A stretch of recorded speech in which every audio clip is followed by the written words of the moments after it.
Yet on October 4 this year, he led dozens of militants allied to Islamic State in a deadly assault against Allied forces, killing 4 soldiers from each nation and demonstrating how dangerous the West's mission in the Sahel has become.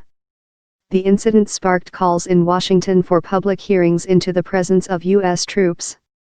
A Pentagon probe is due to be completed in January. "We are tracking him, we are seeking him out, and if he ever sets foot in Niger again he will be neutralized." Like most gunmen in so-called Islamic State in the Greater Sahara, which operates along the sand-swept borderlands where Mali, Niger, and Burkina Faso meet, Chifu used to be an ordinary Fulani pastoralist with little interest in jihad, several government sources with knowledge of the matter said. The United Nations this week released a report showing how IS in northern Somalia has grown to around 200 fighters from just a few dozen last year. The U.S. military has ramped up its presence in Niger, and other neighboring countries, in recent years as it fears poverty, corruption, and weak states mean the region is ripe for the spread of extremist groups.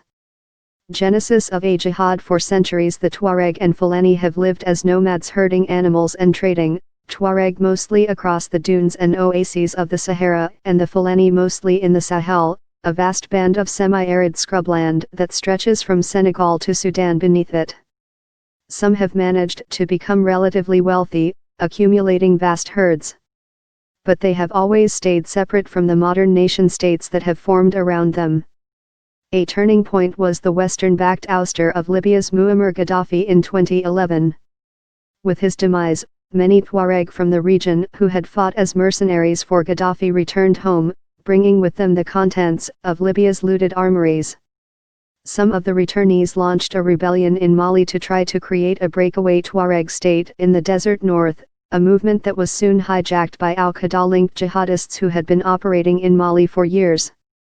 Amid the violence and chaos, some of the Tuareg turned their guns on their rivals from other ethnic groups like the Fulani, who then went to the Islamists for arms and training. In November 2013, a young Nigerian Fulani had a row with a Tuareg chief over money. The old man thrashed him and chased him away, recalls Boubacar Diallo, head of an association for Fulani livestock breeders along the Mali border, who now lives in Niamey. Over the next week, heavily armed Tuareg slaughtered 46 Fulani in revenge attacks along the Mali-Niger border. The incident was bloodiest attack on record in the area, said Diallo, who has documented dozens of attacks by Tuareg raiders that have killed hundreds of people and led to thousands of cows and hundreds of camels being stolen. The crimes were almost never investigated by police, admits a Niamey-based law enforcement official with knowledge of them. Self-defense. Gandu Zakaria, a researcher of mixed Tuareg-Fulani heritage in the Faculty of Law at Niamey University, has spent years studying why youths turn to jihad. Whereas Tuareg in Mali and Niger have dreamed of and sometimes fought for an independent state, Fulani have generally been more preoccupied by concerns over the security of their community and the herds they depend on. For the Fulani, it was a sense of injustice, of exclusion, of discrimination, and a need for self-defense, Zakaria said. Al-Sarai recruited dozens of Fulani into the Movement for Unity and Jihad in West Africa, MUJWA, which was loosely allied to al-Qaeda in the region and controlled Gao and the area to the Niger border in 2012.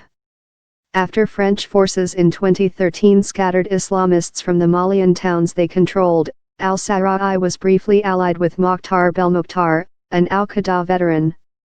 Today, al-Sarai is the face of Islamic State in the region. Two diplomatic sources said there are signs al-Sarai has received financial backing from IS Central in Iraq and Syria.